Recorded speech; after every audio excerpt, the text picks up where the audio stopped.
생명의 말씀이라는 제목으로 우리 같이 말씀 보도록 하겠습니다. 사도행전 우리가 쭉 지나가면서 성령 충만의 공동체에 대해서 우리는 계속 봤어요. 그래서 그 성령 충만의 공동체의 모습은 모든 사람들에게 칭송을 받고 칭찬을 받고, 그리고 그 안에서도 서로의 필요들을, 각자의 필요들을 잘 알아서 그것들을 채우는 공동체다라는 것을 우리는 보았습니다. 그런데 지난 시간에 어떤 사건이 벌어졌냐? 지지난 시간에 아나니아와 삽비라라고 하는 부부가 그들의 모든 소유를 팔았어요. 거기까지는 너무 좋죠. 하지만 그 소유를 판 것의 일부만을 하나님 앞에 내어놓았다라고 하는 것입니다. 우리가 지난 시간에 이 부분을 살펴보면서 교회라고 하는 이 공동체에는 반드시 진짜 그리스도인과 가짜 그리스도인이 공존할 수밖에 없다라는 것을 배웠어요. 그렇기 때문에 교회 안에서 분쟁이 일어나는 것 또한 당연한 거고, 교회 안에서 시기, 질투, 어려움이 있는 것이 당연하다라고 말씀을 드렸어요. 왜냐하면 진짜 그리스도인과 가짜 그리스도인이 같이 공존하기 때문에. 가짜 그리스도인은 공동체를 와해시켜요. 가짜 그리스도인은 우리가 한 곳을 바라보지 못하게 만들어요. 아나니아와 삽비라가 바로 그 역할을 했던 거죠.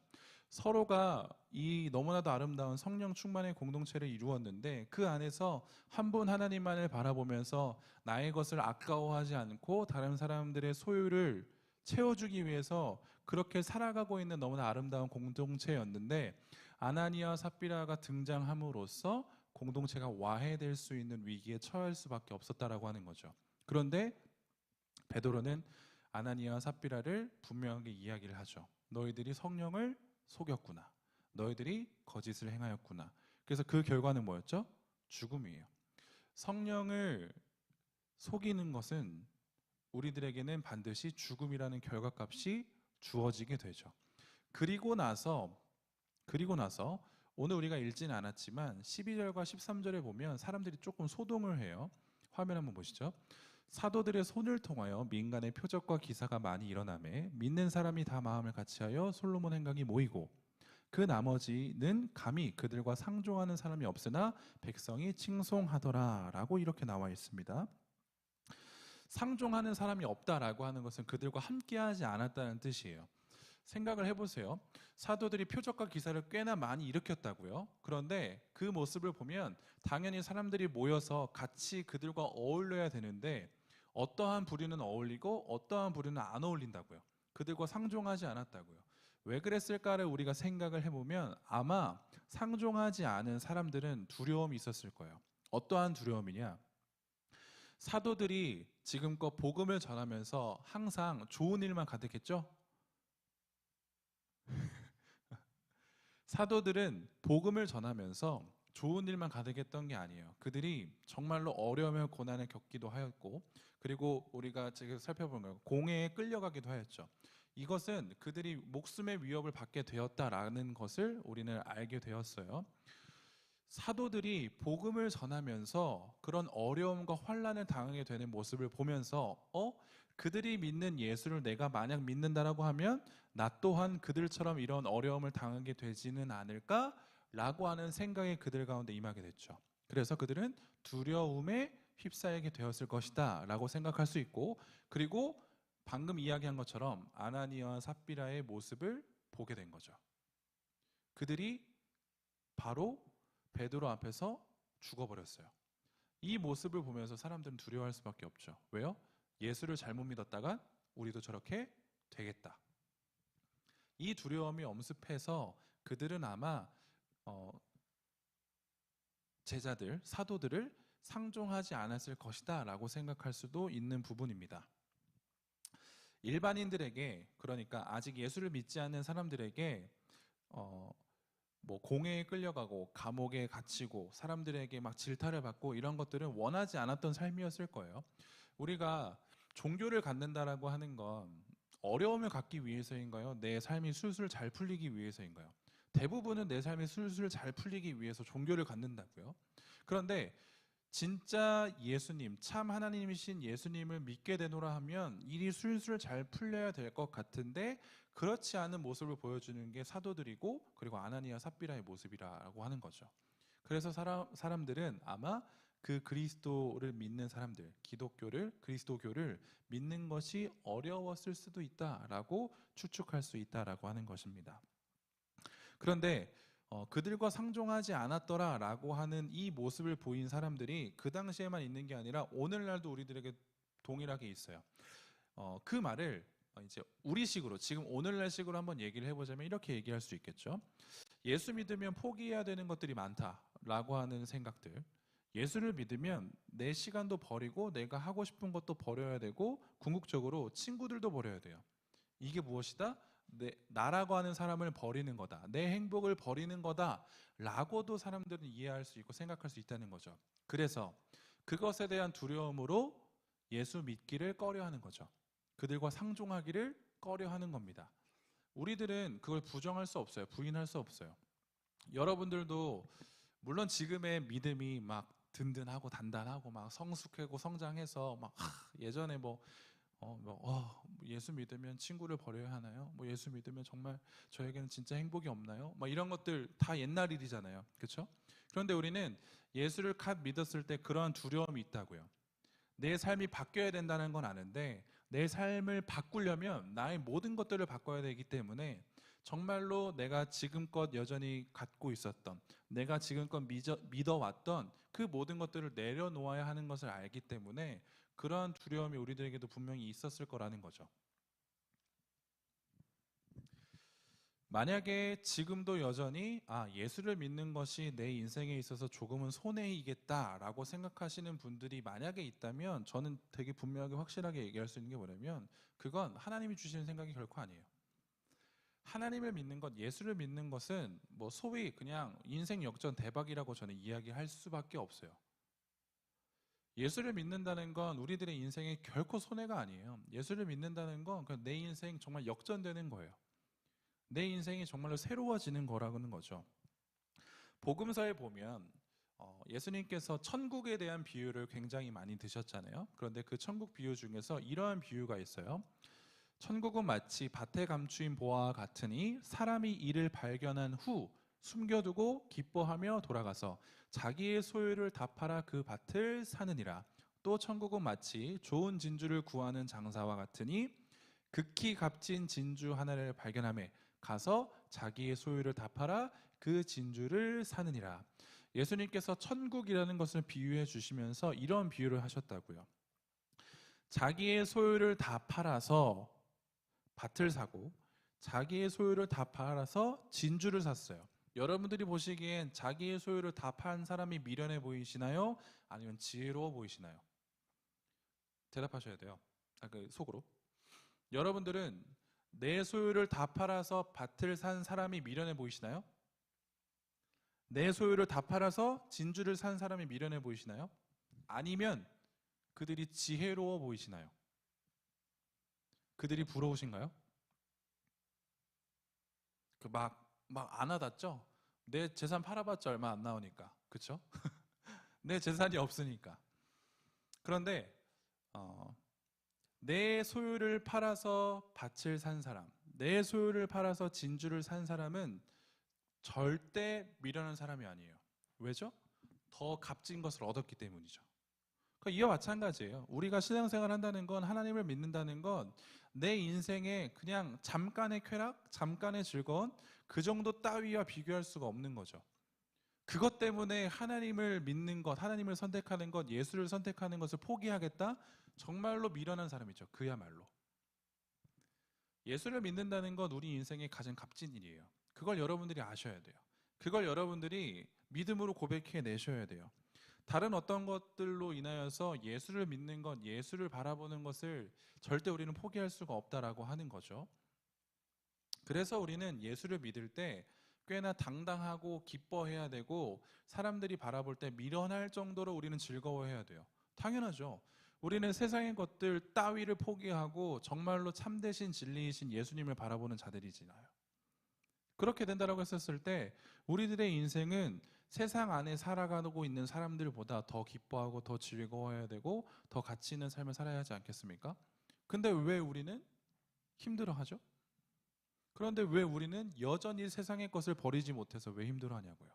이게 우리들의 미련함이에요.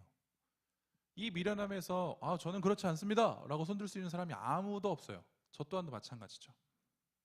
그래서 신앙생활이라고 하는 것은 매일매일 점차 차츰차츰 성장해 나가야 돼요. 뭐 신앙생활 하는 거 일발역전을 노리십니까? 한순간에 내 삶이 변하시는 것을 원하시나요? 아니요, 그런 건 없어요.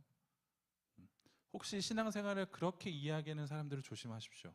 절대 신앙생활은, 예수 믿는 것은 한 방에 인생이 역전되지 않아요. 점차 내가 하나님을 닮아가는 거죠. 그걸 반드시 명심하시면 좋겠습니다. 자, 복음의 확장이 됨으로 인하여서, 사도들의 복음의 확장으로 인하여서 그 당시 영적인 지도자들, 대제사장들과 서기관들이 너무 셈이 났나 봐요. 그들을 미워하여서 오늘 성경에 보니까 그들을 감옥에 가뒀다라고 이야기를 하죠. 그러니까 말이 감옥에 가뒀다라는 것이 그들을 그냥 죽여버리려고 했던 거예요. 굉장히 위급한 상황인 거죠. 그런데 이 위급한 상황에 성경은 너무나도 신비한 이야기를 하나 해요. 뭐냐면 하나님께서 강권적으로 그들에게 역사하시는 것을 이야기를 하는데, 19절 오늘 보시면 주의 사자가 밤에 옥문을 열고 끌어내어 이르되 라고 되어 있어요. 사도들은 지금 복음을 전하다가 어려움을 겪게 되었어요. 곤란함을 겪게 되었어요. 그들의 목숨까지 잃을 위기에 처했게 되었어요. 당시 예수를 믿는다는 건 내 목숨을 내놓는 거죠. 지금은 그렇지 않잖아요. 우리는 예수 믿으면서 내 목숨을 내놓진 않잖아요. 그런데 그 당시는 늘 기억하셔야 돼요. 그리스도교는 신생 종교예요. 아시겠죠? 갓 태어난 지 얼마 안 된 종교예요. 지금 우리는 몇 천 년의 역사를 가지고 있어서 이게 당연하다고 생각하지만, 그 당시 사람들에게는 그리스도교는 고작 몇 년? 고작 몇십 년? 그거밖에 안 된 종교라고요. 그러니까 정말로 유대인들, 유대교를 믿는, 하나님을 믿는 자들에게 있어서는 그들은 정말 이단이에요. 이걸 아셔야 돼요. 예수를 믿는다는 건 내 목숨을 거는 거라고요. 지금 사도들은 목숨의 위협을 받게 되는데, 그때 하나님께서 어떻게 역사하시냐? 주의 사자를 보내세요. 성경에서 주의 사자라고 하는 것은 하나님께서 보내신 천사들을 이야기하거든요. 그런데 이 주의 사자가 어떨 때 움직이게 되냐면, 하나님을 믿는 사람들이 위급하거나, 그리고 하나님께서 긴급한 명령을 내려야 하실 때 하나님께서는 주의 사자들을 보내신대요. 그래서 그 주의 사자는 하나님의 뜻을 우리들에게 전해주는 역할을 하죠.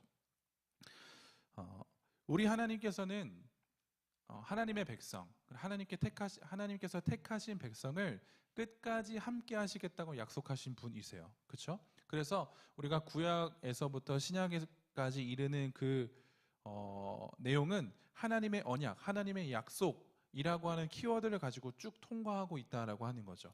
하나님께서는 구약에서 너희와 함께 하겠다라고 하신 그 약속을 신약을 넘어와서도 지켜내시고, 그래서 우리가 잘 아는 것처럼 예수라고 하는 그 이름의 또 다른 이름은 임마누엘이죠. 하나님께서 우리와 함께 하신다라고 하는 분명한 하나님의 약속을 우리들에게 보여주신다고요. 사도들이 어려움에 처했을 때, 믿는 자들이 어려움에 처했을 때 하나님을 외면하지 않으세요. 이게 하나님의 약속이기 때문이에요. 혹시 우리 가운데 조금은 어려운 삶이 놓여져 있거나 조금은 우리가 아픈 삶이 놓여져 있다면, 이 말씀을 통해서 우리는 위로받을 수 있어요. 어떤 위로인가? 하나님께서 주의 사자를 보내셔서 구해내실 것이다 라고 하는 믿음이에요. 근데 이 믿음이 좀 너무 뜬구름 같죠? 이 믿음이 뭐라 그럴까요? 이렇게 표현하면 좋을까요? 너무 어이없는 것 같지 않으세요?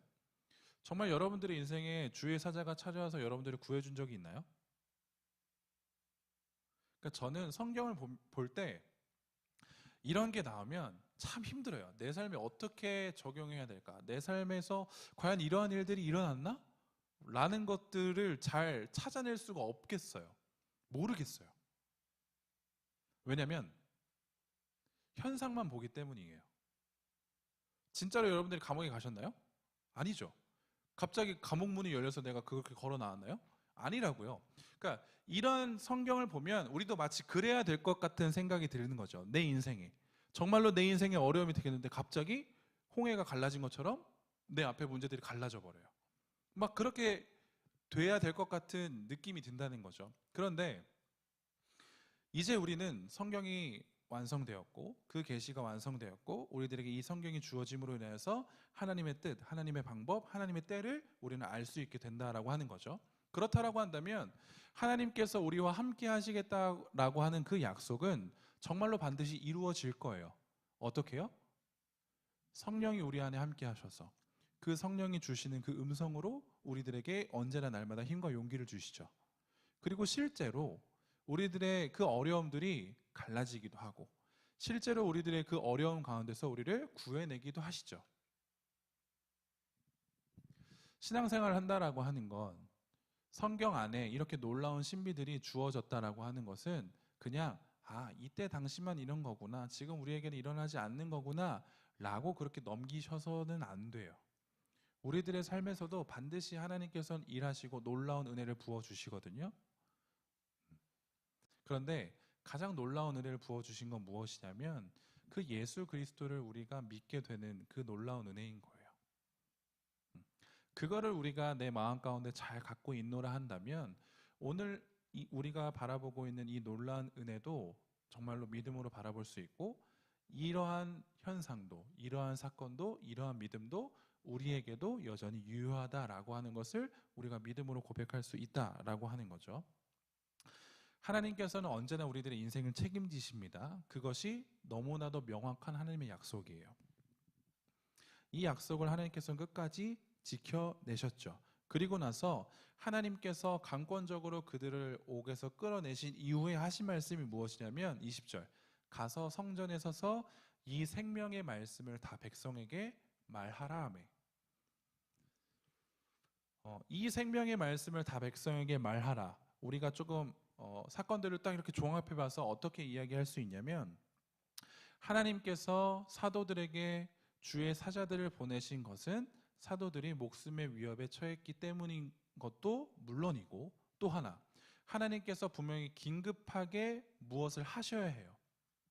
긴급하게 사도를 통하여서 무엇을 하셔야 된다고요. 그래서 사도들을 끌어내신 거죠. 강권적으로. 그럼 하나님께서 너무나도 다급하고 긴급하게 그들을 끌어내셔서 해야 하는 일이 무엇이었죠? 하셔야 하는 일이 무엇이었죠?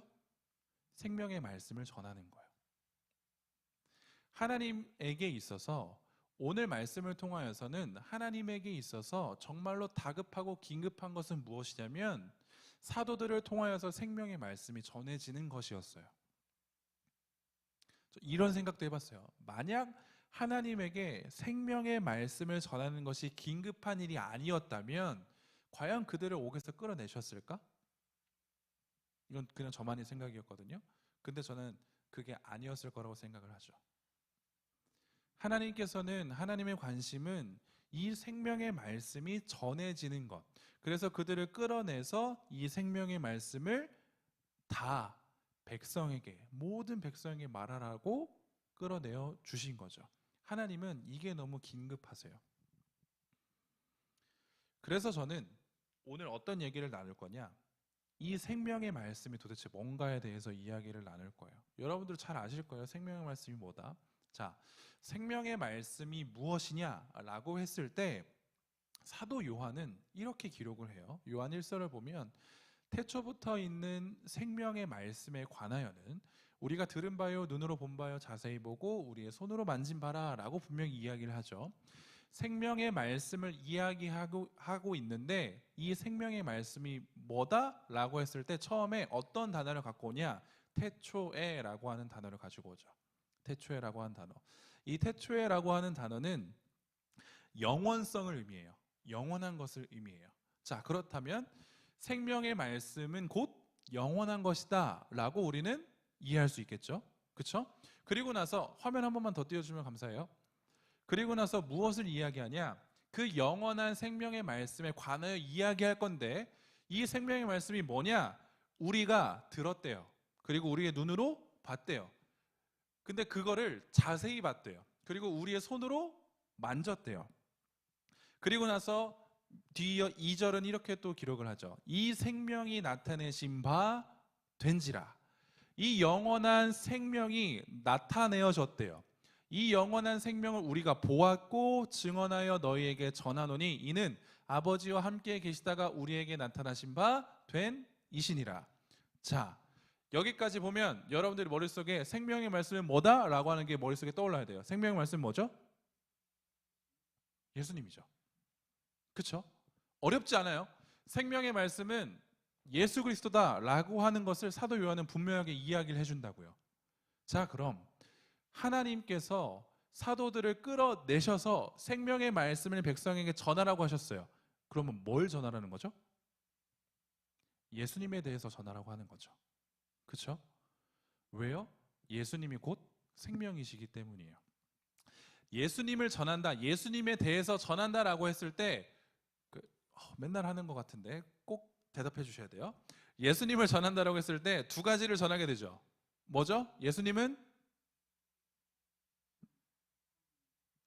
그치. 예수님은 누구신가에 대해서 우리는 얘기할 수 있어야 돼요. 그래서 예수님은 누구시죠? 참 하나님, 또 참 인간, 그리고 그런 죄가 없으시다 라고 하는 것. 그 예수님이 누구신가에 대해서 분명히 이야기를 해줘야 되죠. 그쵸? 그리고 두 번째, 예수님이 누구신가에 대해서 얘기를 했어요. 그 또 하나 뭘 얘기해야 되죠? 신나요, 도와줘. 자, 예수님이 누구세요? 와, 이분이세요 라고 이야기했어요. 그 다음에 또 예수님에 대해서 뭘 얘기해야 되죠? 그렇다면 그 누구이신 예수가 우리를 위해 무엇을 하셨는가에 대해서 우리는 분명히 이야기를 해야 돼요. 예수님 우리를 위해서 무엇을 하셨죠? 십자가에서 죽으시고 부활하셨죠. 이걸 이야기하는 거죠. 사람들에게, 백성들에게. 예수님은 누구신가? 예수님은 우리를 위해서 무엇을 하셨는가? 이걸 조금 저는 신학을 배웠으니까요. 이렇게 이야기할 수 있어요. 예수님의 인격과 사역에 대해서 이야기한다 라고 이야기할 수 있어요. 이걸 아셔야 돼요. 이거 처음 들어본 거 아니죠? 제가 계속 얘기했어요. 생명의 말씀 예수 그리스도를 이야기한다라고 하는 것은 반드시 이 예수님이 누구신가, 그리고 이 예수님은 우리를 위해서 무엇을 하셨는가에 대해서 명확하게 알고 고백할 수 있어야 돼요. 이것이 생명의 말씀인 거죠.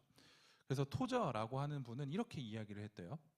그분에게서 나온 말씀 안에는 생사를 가르는 능력을 가진 그분의 주권적 권위가 있다. 성경은 복음이 생명의 말씀이라고 선언한다. 이는 결코 지나친 말이 아니다. 예수님이 누구시고 예수님이 무엇을 하셨는가를 성경은 복음이라고 불러요. 그런데 이 복음이 생명의 말씀이다라고 이야기하는 것이 지나치지 않다는 거죠. 이해되셨죠? 백성들에게 이야기해야 하는 것은 하나님께서 그들을 강권적으로 끌어내셔서 긴급하게 백성들에게 이야기하셔야 하는 것은 곧 복음인 거죠. 예수 그리스도인 거죠. 그래서 사도 요한은 태초에 이 생명의 말씀이 있었고, 그리고 그 말씀을 우리가 보았고 자세히 보았고 들었고 느꼈고 만졌다라고 이야기를 하죠. 여러분들은 예수님을 이렇게 경험하신 적 있으세요? 어떠세요? 여러분들은 예수님을 이렇게 경험하신 적 있으세요? 여러분들의 삶에서? 여기서 도리도리 하면 안 돼요. 큰일 나요. 우리는 예수님을 만났고 보았고 경험했고 느꼈고 만졌고 이런 것들을 다 여러분들의 삶에서 경험해 보신 적이 있으세요? 없는 것 같죠? 그렇죠? 당당하게 이야기할 수 없을 것 같죠? 여러분들은 반드시 그걸 경험한 자들이에요. 여러분들은 반드시 그걸 경험한 자들이에요. 제가 이렇게 이야기할 수 있는 것은 간단합니다. 여러분들의 입술로 예수님이 누구신가에 대해서 이야기할 수 있고 예수님이 어떻게 하셨는지에 대해서 이야기할 수 있다라고 한다면 여러분들은 예수님을 만난 자들이라고 저는 분명하게 이야기할 수 있어요. 그러니까 지식적인 부분이 아니라는 걸 여러분 잘 알고 계시죠? 반드시 내가 예수님을 믿는 믿음으로 인하여서 그 지정의, 우리 인간들의 지정의가 변화되게 되고 그로 인하여서 내가 예수 그리스도를 만났다라고 할 수 있는 고백이 우리들 가운데는 반드시 있어요. 여러분들 안에는 반드시 있어요. 근데 그게 아직은 여전히 믿음으로 고백되어지지 않을 뿐이에요. 그래서 예수를 믿는다라고 하는 것은 우리들의 의지적인 부분으로 절대 되지 않아요. 예수를 믿는다라고 하는 것은 우리가 오케이, 이제부터 내가 믿겠어 라는 그 시작점이 나에게서 시작되지가 않아요. 요한은 말하잖아요. 생명의 말씀의 시작이 무엇이죠? 영원이에요. 태초예요. 영원이에요. 그렇기 때문에 내가 예수를 믿어야지라고 땅땅땅 선포한다고 해도 그게 믿음이 아닐 수 있어요. 그 믿음은 오직 예수 그리스도를 통하여서 하나님을 통하여서 오기 때문에 우리는 그 믿음에 대해서 하나님께 반드시 구하여야 하고 하나님 앞에 점검받아야 한다라고 하는 겁니다. 생명의 말씀이신 예수님, 그런데 심지어 예수님 스스로도 우리들에게 이렇게 말씀을 해주셨어요. 요한복음에 보면 너희가 성경에서 영생을 얻는 줄 생각하고 성경을 연구했대요. 그렇죠? 그런데 이 성경이 곧 내게 대하여 증언하는 것이다 라고 예수님께서는 분명하게 일러주세요. 그 당시 유대인들 종교 지도자들은 성경 토라를 가지고 율법을 가지고 영생을 얻을 것이라고 생각을 했다고요. 그래서 굉장히 열심히 그 토라를 연구했어요. 묵상했어요. 외웠어요. 그것을 예수님께서 이야기하시는 거죠. 그래, 너희들이 성경 안에서 영생을 얻는 줄 아는구나. 그래서 그렇게 열심을 다하고 있구나. 그런데 40절 띄워주시죠. 그러나 너희가 영생을 얻기 위하여 내게 오기를 원하지 아니하는도다. 이게 여러분들 이거 조금 잘 구분하셔야 돼요. 성경주의에 빠지시면 안 돼요. 이게 바로 율법주의예요. 성경주의예요. 왜요? 성경을 통해서 예수를 바라보면서 예수를 통하여서 우리는 영생을 얻어야 되거든요. 그런데 성경에서 영생을 얻으려고 하는 거예요. 이게 조금 차이가 있어요. 우리는 성경을 강조하잖아요. 그렇죠? 여러분들 성경 읽으시라고 제가 늘 강조하잖아요. 근데 성경의 능력이 있나요? 성경의 능력이 없어요. 성경이 밝히 이야기해주는 하나님께 능력이 있는 거죠. 그 예수께 능력이 있는 거예요. 우리는 이 성경을 통해서 예수를 보는 거예요. 그런데 이 성경을 통해서 유대인들은 예수를 봤다 못 봤다? 못 본 거예요. 그러니까 예수님이 답답하신 거죠. 이 유대인들아, 종교 지도자들아, 너희들이 영생을 위해서, 영생을 얻기 위해서 성경을 연구하는 건 좋아. 근데 그 성경이 이야기하는 예수를 나를 왜 못 보냐는 거예요. 그 메시아를 왜 못 보냐는 거예요. 이게 성경주의에 빠지는 거예요. 성경을 사랑하셔야 돼요. 그런데 그 성경이 보여주는 예수를 사랑하셔야 돼요. 이게 우리들에게 맡겨진 역할이에요. 성경을 통해서 반드시 여러분들 예수를 보셔야 해요. 성경을 보면서도 내 삶이 변하지 않는다? 그건 그냥 문자를 본 것뿐이에요. 예수를 바라본 게 아니에요. 예수님께서는 이 성경을 통하여서 진짜 구원자이신 예수 그리스도를, 영생을 주시는 예수 그리스도를 바라보기를 원하셨어요. 영원한 생명이신 그 예수 그리스도가, 바울은 이 영원한 생명 말씀 복음인 예수님을 하나님께서 우리들에게 맡겨주셨다라고 소개를 하거든요. 그래서 데살로니가전서에 이런 말씀이 있습니다. 오직 하나님께 옳게 여기심을 입어 복음을 위탁받았으니 우리가 이와 같이 말함은 사람을 기쁘게 하려 함이 아니요 오직 우리 마음을 감찰하시는 하나님을 기쁘시게 하려 함이니라. 바울이 어떻게 이야기를 하냐면 우리는 하나님께 옳게 여기심을 받았대요. 의롭다함을 받았다라고 하는 말이에요.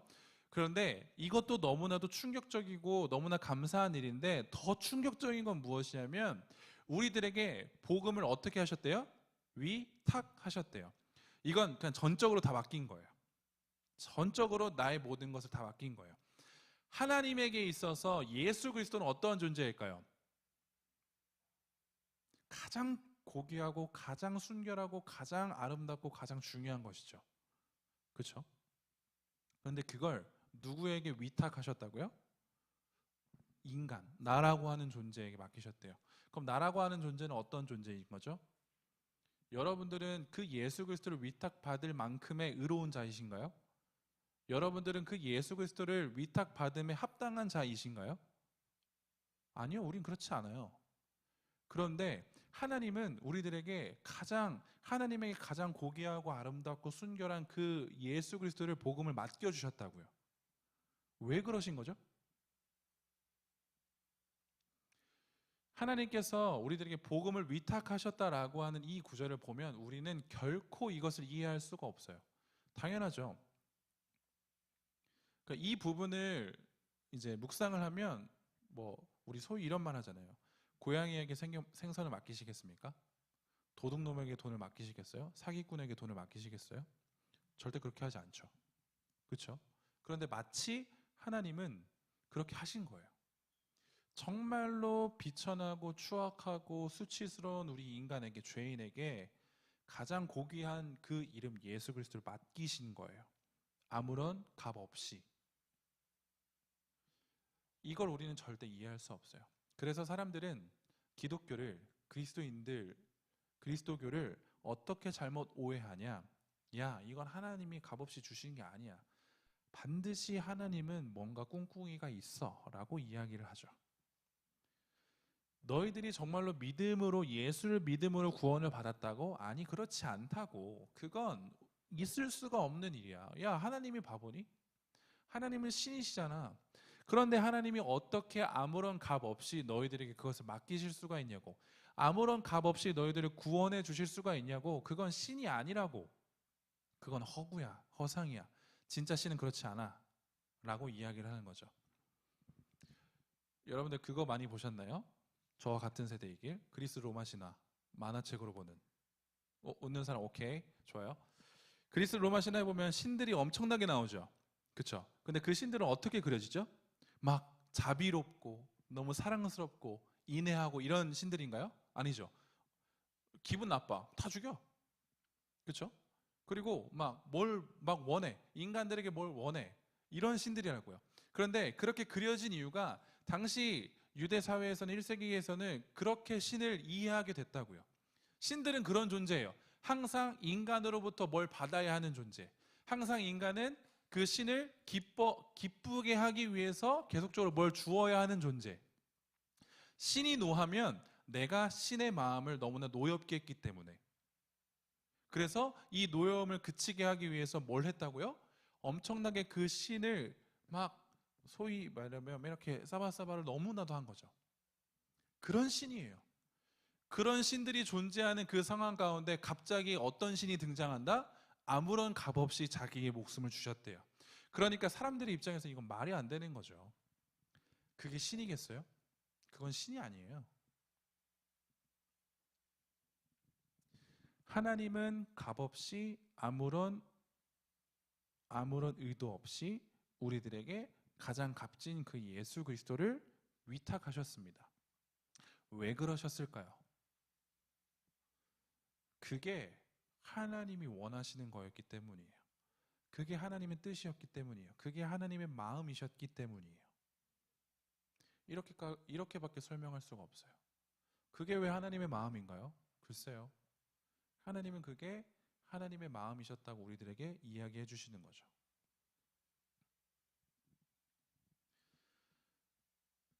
우리 입장에서는 너무나도 어처구니 없는 이 진리를 발견하게 되면 우리는 두 번째 질문으로 이어질 수밖에 없는데, 그 질문이 무엇이냐? 하나님께서 이 생명의 말씀을 주신 목적이 무엇일까요? 하나님께서는 왜 우리들에게 이 생명의 말씀을 주신 거죠?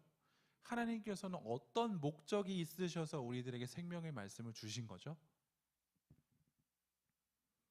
두 가지로 우리가 이야기를 나눌 수 있는데, 첫 번째는 무엇이냐면 죄인을 살리시기 위해서 이 생명의 말씀을 주신 거예요. 예수 그리스도를 생명이시다, 이것이 생명의 말씀이다, 생명이다 라고 이야기할 수 있는 근거가 무엇이냐면 이 예수를 통하여서 우리는 영생을 얻기 때문이에요.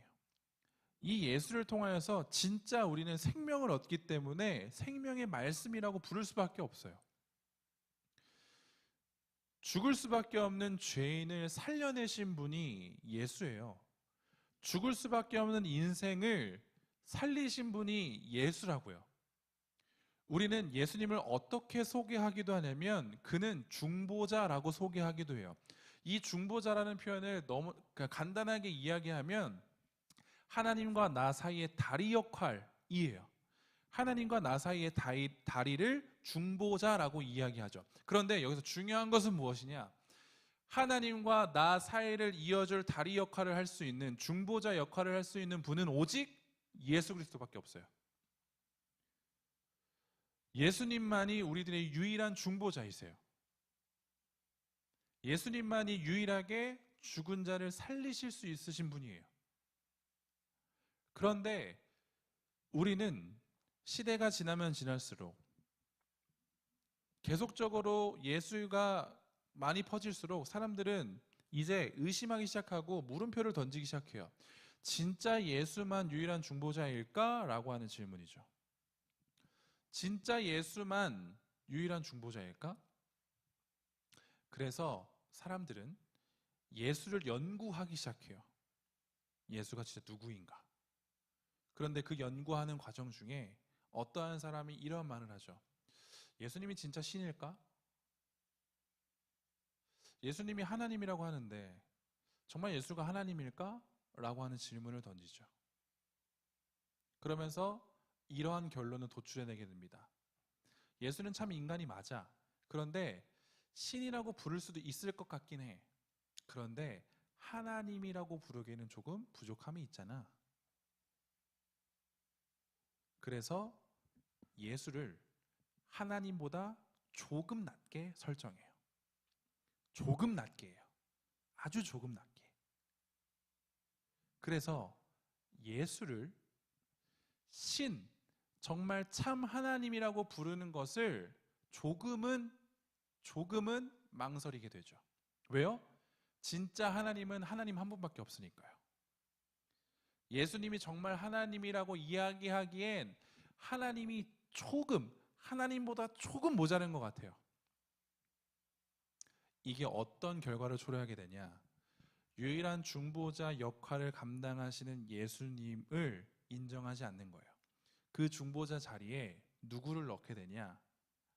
하나님보다 조금 열등한 어떠한 것을 넣게 되죠.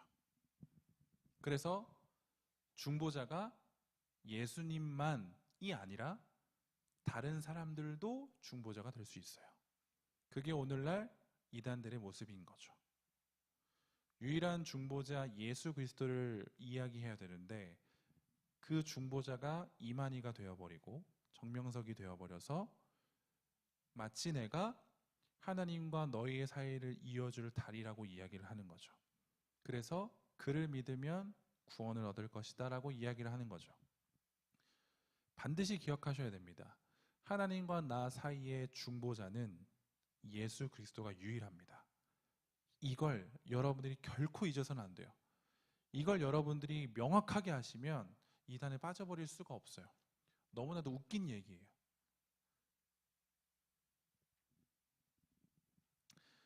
하나님과 인간의 깨어진 사이를 인간은 절대적으로 메꿀 수가 없어요. 그렇기 때문에 하나님께서 직접적으로 우리들의 삶에 개입해 주셨죠. 그래서 예수 그리스도가 이 땅에 오셔서 육신의 몸을 입으시고 십자가에 달려 죽으셨습니다. 누구를 위하여? 날 위하여. 그래서 우리는 예수 그리스도를 통하여 유일한 중보자이신 예수 그리스도를 통하여 하나님께 나아갈 수 있게 된 것이죠. 그래서 요한일서 4장 10절은 이렇게 기록을 하는데 사랑은 여기 있으니 우리가 하나님을 사랑한 것이 아니요 하나님이 우리를 사랑하사 우리 죄를 속하기 위하여 화목제물로 그 아들을 보내셨습니다. 왜 예수가 화목제물이죠? 왜 화목제물일까요? 예수로 인하여서 우리는 기뻐할 수밖에 없는 거예요. 화목제물은 그 제사를 드림으로 인하여서 우리가 기뻐하는 거예요. 왜요? 하나님과 나의 사이가 회복되었으니까요. 그래서 예수님을 우리는 화목제물이라 부르는 거죠. 그 예수를 통하여서 나와 하나님과의 관계가 회복되었으니까. 예수는 이것을 위해서 오신 거죠. 기꺼이 친히 화목제물이 되기 위해서. 생명의 말씀을 주신 첫 번째 이유가 바로 여기 있습니다. 죄인에게 생명을 주시기 위하여서. 자, 그러면 두 번째, 생명의 말씀을 우리들에게 주신 목적이 무엇일까요? 우리들의 신앙이 성장하고 성숙하기 위해서예요. 우리는 생명의 말씀, 예수 그리스도를 통하여서 우리들의 신앙이 성장하고 성숙해져요. 신앙뿐만이 아니라 우리들의 삶 또한 성장하고 성숙해져요. 그것이 성경이 우리들에게 주는 유익인 거죠. 우리가 너무 잘 아는 말씀이죠. 디모데후서 3장 17절은 이렇게 기록을 해요. 이는 하나님의 사람으로 온전하게 하며 모든 선한 일을 행할 능력을 갖추게 하려 함이라. 제자 훈련하신 분들은 잘 아실 거예요. 이 온전하게 하다라는 뜻이 완벽이 아니에요. 완벽이 아닙니다. 성장, 성숙을 이야기해요. 만약에 하나님께서 생명의 말씀 예수를 우리들에게 주시면서 너는 완벽해야 돼. 너는 이제부터 정말로 완벽한 삶을 살아야 돼. 왜? 생명의 말씀 예수가 주어졌으니까 라고 우리들에게 이야기하신다면 전 하나님을 사랑의 하나님이라고 부르지 않을 거예요. 하나님 너무 가혹하시죠? 잔인하시죠? 왜요? 우리는 그 완벽하게 될 수가 없잖아요.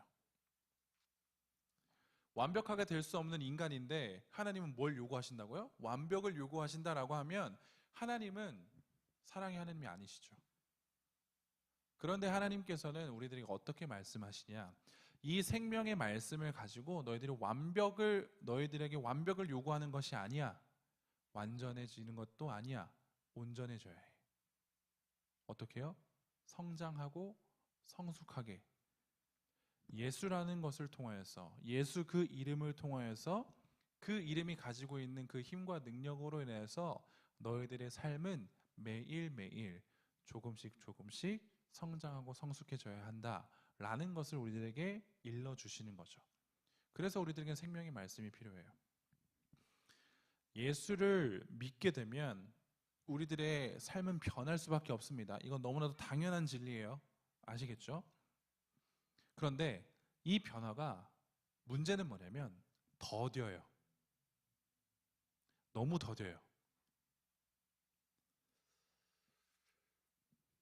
예수를 내가 30년을 믿어도 내 삶이 30년 이상만큼 변했으면 좋겠는데 그렇지가 않다고요. 이게 문제예요. 내가 예수를 정말로 너무나도 열심히 20년 믿었어요. 근데 우리들의 모습이 20년짜리가 아닌 것처럼 보여질 때가 많다는 거죠. 그래서 우리는 좀 자괴감에 빠지기도 해요. 나란 게 이게 목사인가? 이렇게 빠질 수밖에 없게 돼요. 여러분들 그렇지 않으세요? 여러분들 신앙생활 1, 2년 한 게 아니잖아요. 그렇죠? 여기 있으신 분들은. 그러면 여러분들은 정말로 그 신앙생활의 연수에 맞게끔 여러분들의 생활이 달라지셨나요? 삶이? 그렇지는 않아요.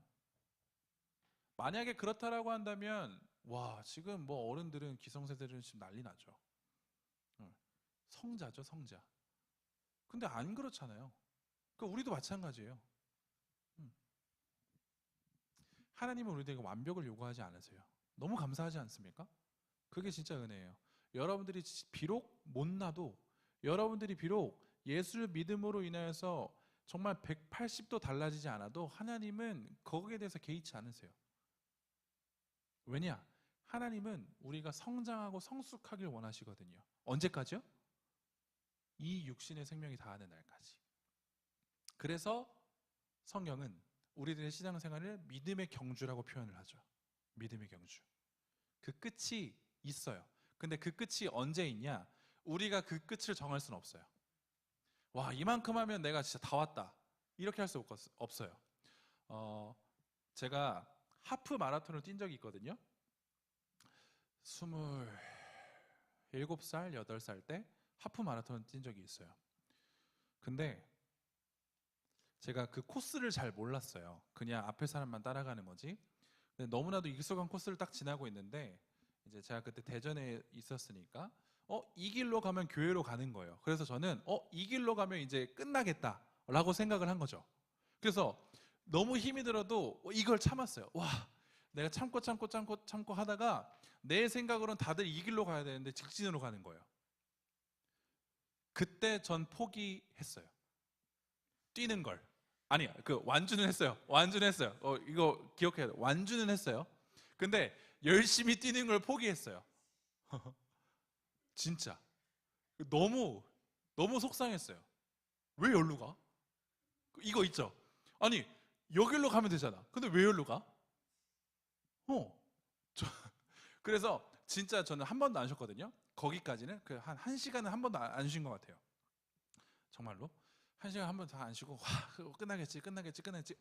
맞아. 이 길로 가면 이쪽으로 가면 교회가 나오니까 교회에서 몇 바퀴를 더 도는 거구나 이런 생각을 가지고 오케이 여기만 지나자 그럼 내리막길이야 생각했는데 오른쪽으로 안 가고 직진한다고요. 그때 전 거기서 오케이 스톱했어요. 그리고 걷다 뛰다를 반복했어요. 무슨 말을 하고 싶냐면 그러니까 내 생각으로 지금 이 신앙생활 믿음의 경주를 끝내버리면 안 돼요. 끝내시는 건 누구다? 하나님이 끝내세요. 하나님이 끝내실 날을 우리들에게 주세요. 근데 우리는 지레 이 정도면 되지 않았어요? 라고 하면서 우리들의 신앙생활을 끝내버리려고 한다고요. 여러분들은 이런 오류에 빠지지 마십시오. 여러분들은 절대 그렇게 생각해서는 안 돼요. 그게 정말 신앙생활에서 위험한 거예요. 아시겠죠? 여러분들은 청년의 때에 반드시 하나님을 명확하게 알고 정확하게 알아서 여러분들이 신앙생활이 거듭하면 거듭할수록 여러분들의 신앙생활 연수가 차면 찰수록 정말 성숙한 그리스도인이 되셔야 돼요. 아시겠죠? 그게 지금 우리들에게 맡겨진 거예요.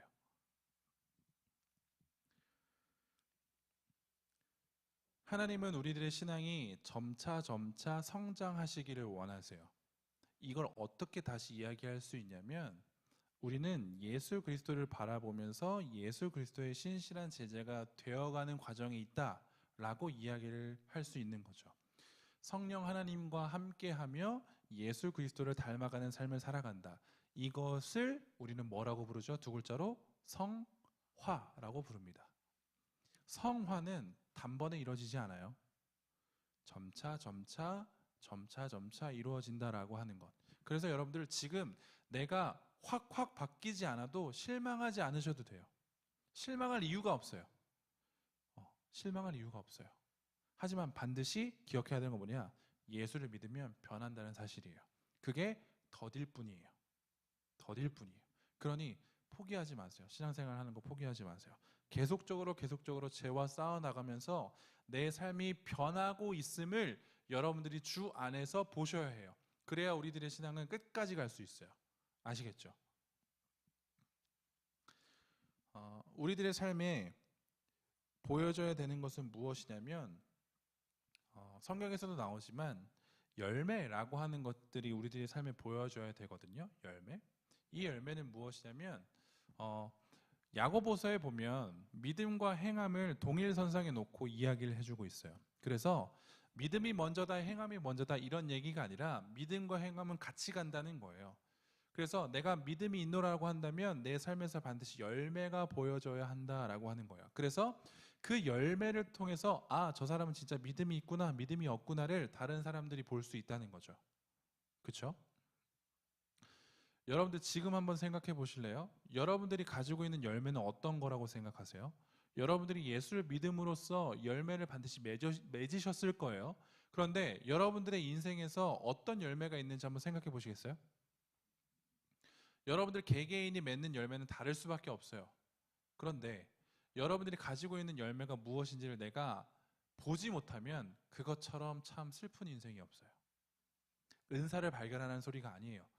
하나님으로 말미암아 예수 그리스도를 믿음으로 말미암아 성령님과 함께함으로 말미암아 과연 내 삶에 어떤 열매가 드리워졌는지를 우리는 생각하셔야 돼요. 예수를 만나기 전에 내 모습이 어땠는지를 내가 떠올릴 수 있어야 하고 예수를 만났을 때 나의 모습은 어땠는지를 떠올릴 수 있어야 되고 그 이후로 나의 삶은 어떻게 변하였는지를 내가 알 수 있어야 돼요. 그것이 우리들의 열매이기 때문입니다. 그 열매를 보고 사람들은 우리를 평가할 거예요. 하나님께서도 평가하실 거예요. 이 열매를 발견하셔야 되고 이 열매를 풍성하게 맺으셔야 돼요. 그렇게 할 수 있는 방법은 단 한 가지뿐입니다. 예수 옆에 붙어 있는 것밖에 없어요. 그래서 요한복음에 예수님 말씀하시죠. 나는 참 포도나무다. 너희들은 가지다. 나에게 접붙여 있으면 나를 통하여서 양분이 들어올 건데 그 양분으로 인해서 너희들은 열매를 맺을 거야. 그런데 나와 떨어져 있으면 너희들은 열매 맺을 수 없어. 청년회 때 기독 청년으로서 지금 우리가 해야 되는 건 단 한 가지예요. 예수님께 붙어 있는 것밖에 없어요. 다른 어떤 거 신경 쓰지 마세요. 반드시 붙어 있을 수 있도록 여러분들이 하나님께 지혜 구하셔야 되고 능력을 구하셔야 합니다. 생명의 말씀에 대해서 우리는 이야기를 하고 있어요. 그런데 우리가 잘 아는 것처럼 1500년대에 마틴 루터가 종교개혁을 일으켰어요. 그런데 그 종교개혁의 이제 가장 큰 의의는 뭐냐면 성경의 권위를 회복하는 거였거든요. 그 당시까지는 이 성경이라고 하는 것이 너무 이렇게 표현해 볼게요. 너무너무 귀했어요. 왜냐하면 일반 사람들은 그 성경을 볼 수가 없었거든요. 종교 지도자들만 성경을 볼 수 있었고 해석할 수 있었어요. 일반 사람들에게는 절대적으로 성경을 읽을 권한, 권리조차 요구되어지지 않았고 허락되어지지 않았어요. 그래서 어떤 일들이 펼쳐지게 되었느냐? 종교 지도자들의 생각들이 성경으로 투영되기 시작했어요.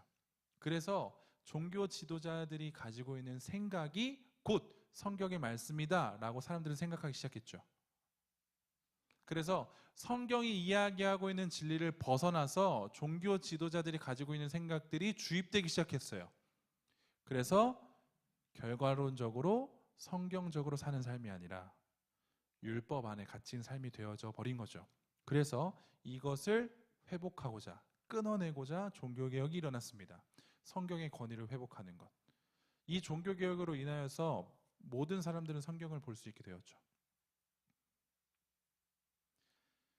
우리가 지금 이 성경을 통하여서 예수를 바라볼 수 있는 것은 이렇게밖에 소개할 수 없어요. 정말 은혜예요. 여러분들이 어디 가서 생명을 구하시겠습니까? 여러분들이 어디 가서 그 생명을 원하시겠어요? 갈망하시겠어요? 여기밖에 없어요. 성경 안에 계시는 참된 하나님, 성경을 통하여서 말씀하여 주시는 그 예수 그리스도, 유일한 중보자, 유일한 구원자 예수 그리스도를 발견해야지만 우리는 진짜 생명을 얻은 자로 살아갈 수 있다라고 하는 겁니다. 성경을 가까이 하는 것, 우리들에게 너무나도 값진 일이죠. 성경을 보는 것, 우리들에게 너무 값진 일이에요. 그런데 이걸 너무 멀리하지 마세요. 지금껏 멀리했잖아요. 그렇죠? 우리들의 인생 지금껏 그걸 멀리했잖아요. 그럼 이제는 갖고 와야죠. 이제는 정말 한번 갖고 와야죠. 그래서 그 말씀이 가르쳐주는 예수를, 그 생명 되신 예수를 발견할 수 있어야 한다라고 하는 겁니다. 말씀을 마무리해 볼게요. 이 질문이 저한테는 진짜 엄청나게 큰 질문으로 다가왔어요. 자, 이제 집중하셔야 돼요. 끝났으니까요. 이 질문 여러분들 한번 잘 고민해 보세요. 당신이 가장 최근에 들은 설교를 생각해 보라. 생각이 안 나도 생각해 보세요. 당신이 가장 최근에 들은 설교를 생각해 보라. 자, 지금 머릿속에 떠오르죠? 지금 설교 말고 당신이 가장 최근에 들은 설교를 생각해 보라. 그런데 만일 당신이 교통사고를 당해서 죽음의 문턱에 와 있다고 가정할 때 그 설교의 교훈이 당신에게 도움이 됩니까?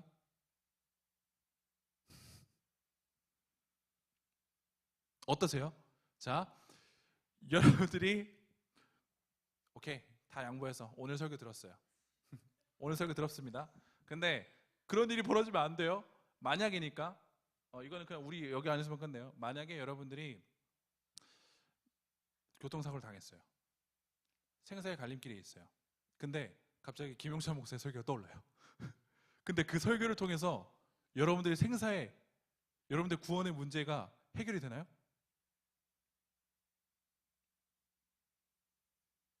어떻게 할래요?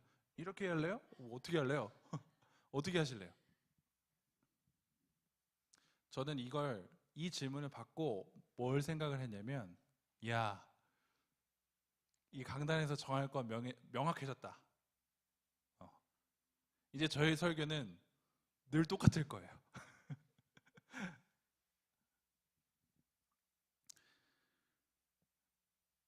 설교가 너무 많죠. 진짜 너무 많죠. 그렇죠?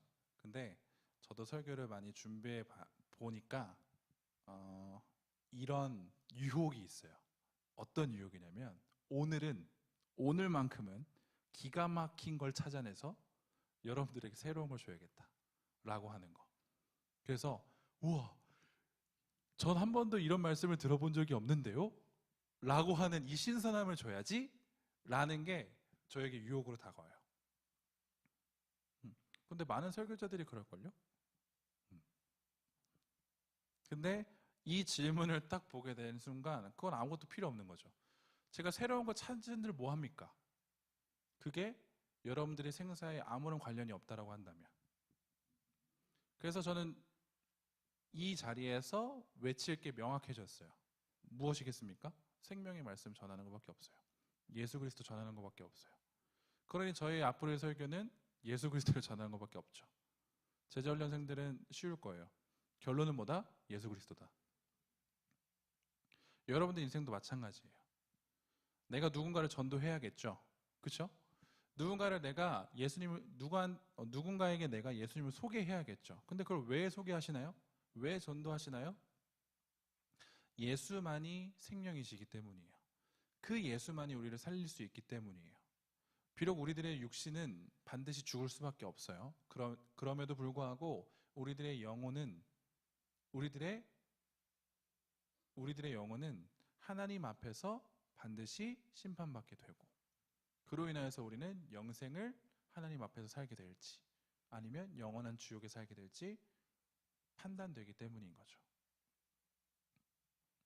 생명 전하는 것에 있어서 반드시 열심을 가지셔야 돼요. 그리고 그 생명이신 예수 그리스도를 믿는 것에 대한 당당함을 가지세요.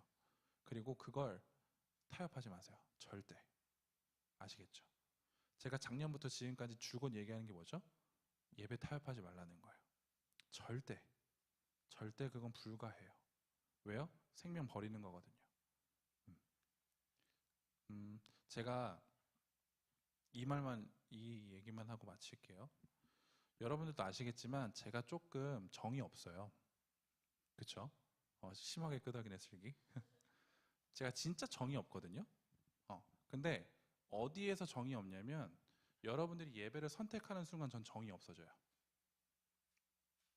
모르겠어요. 이게 저의 고질병인지도 모르겠어요.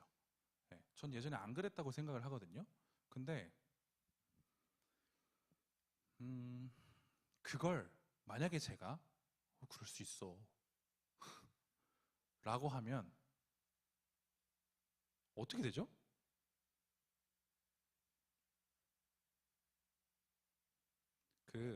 여러분들이 간혹 저에게 이런 고민을 가지고 와요. 죄송해요. 제가 주일날 이러한 일이 있는데 목사님 어떡하죠? 저한테 뭘 바라시는 거예요? 그럼 그렇게 해도 돼? 괜찮아? 이걸 바라시는 건가요? 근데 전 그렇게 못해요. 그러니까 다른 것들은 뭐 그럴 수 있다라고 쳐요. 근데 예배라는 측면에서는 그렇게 할 수가 없어요. 근데 저는 이제 여러분들이 성인이시니까요. 여러분들은 성인이시잖아요. 그렇죠? 그래서 저는 여러분들에게 이렇게 해라 저렇게 해라고 얘기할 수가 없어요. 여러분들이 선택하시는 거니까. 근데 저는 그게 아니다 라고만 이야기할 뿐이죠. 그래서 여러분들은 절대 예배 선택하지 마세요. 절대적으로. 예배 타협하지 마세요. 그것처럼 미련한 짓이 없어요.